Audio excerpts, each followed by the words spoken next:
So on the 27th of January, that's when the Biden administration said that they were re-examining the arms sales to Saudi Arabia, and they had put a temporary freeze on things as they were re-examining it. So that happened on the 27th.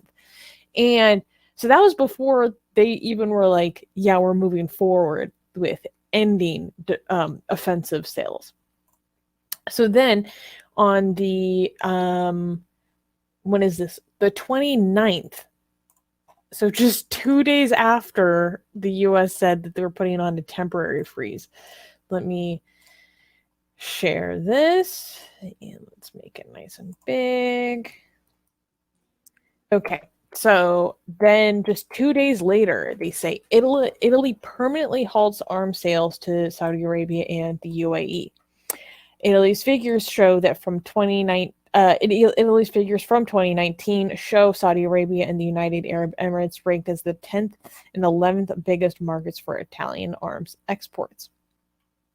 So, Italy has halted the sale of thousands of missiles to Saudi Arabia and the UAE due to their involvement in the Yemen conflict, making permanent a 18-month temporary suspension. So this confused me a little bit, making permanent a temporary suspension. A temporary suspension just became permanent. That's what they mean.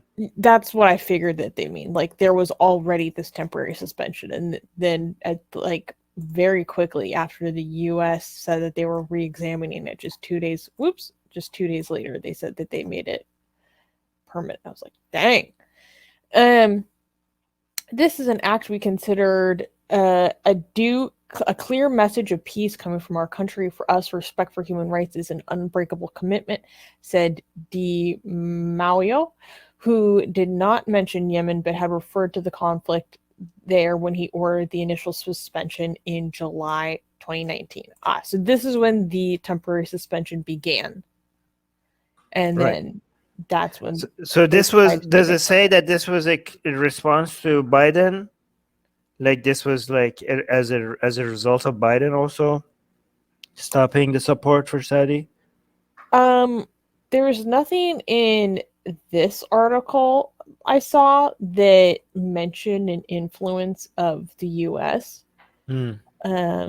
Guys, I know people are mad at Al Jazeera. Okay, we can read sources and still, keep in mind their bias. I just had to say that because I know someone's thinking it. No, I think we have told them enough to know that what our position on this is. But yes. So this article did not mention any sort of a lot of people have influence. been suggesting that though. But I mean, literally 2 days later. 2 days after Biden. Yeah. Come on.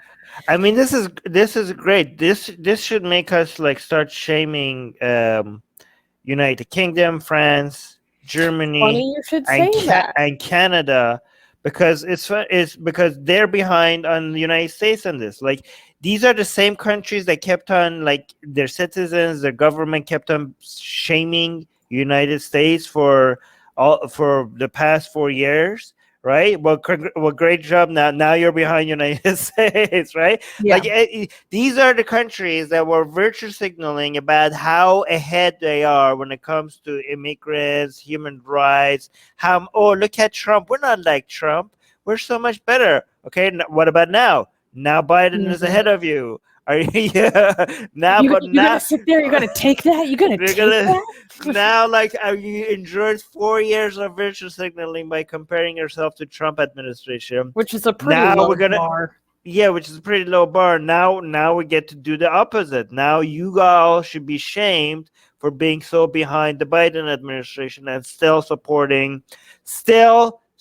These are Western countries that are supposed to be on the side of human rights and enlightenment values and all, and they are all supporting the greatest human rights violation of our lifetime for the sake of arms sales.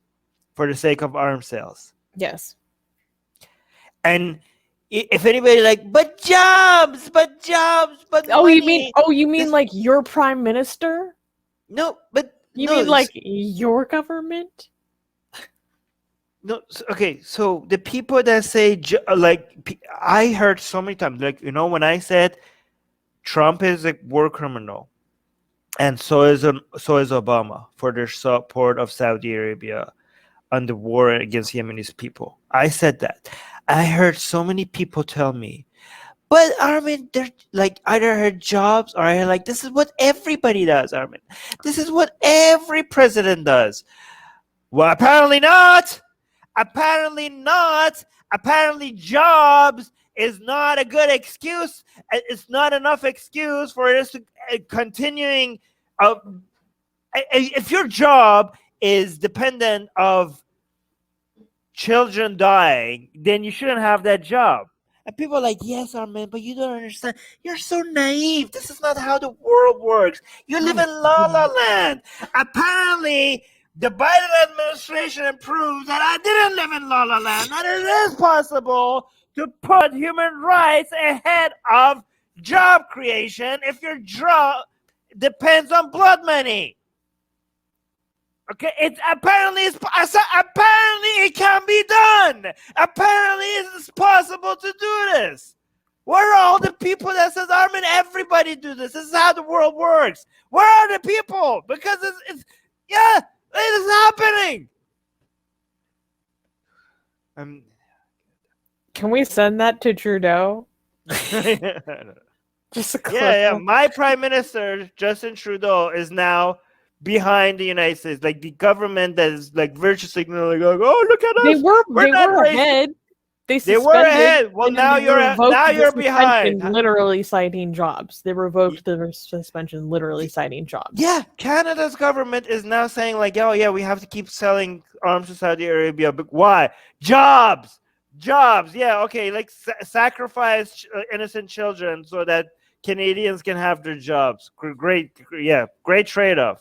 Great trade-off. And also subscribe to our newsletter, because if we get removed from all these platforms, at least we could reach out to you. And guys, by the way, if you subscribe to our newsletter, you get a free copy of Where's your copy, Susanna? Get it. We're doing promotion. You get a free. It's not even promotion. It's free. Okay, so if you subscribe to our newsletter, link in the description, you get a free copy of Why There's No God. Come on, like I'm handing it out for free. Okay, it's a bestseller on Amazon, and you get it for free. So subscribe to our newsletter, and you get a free copy of Why There's No God sent to you. Link in the description.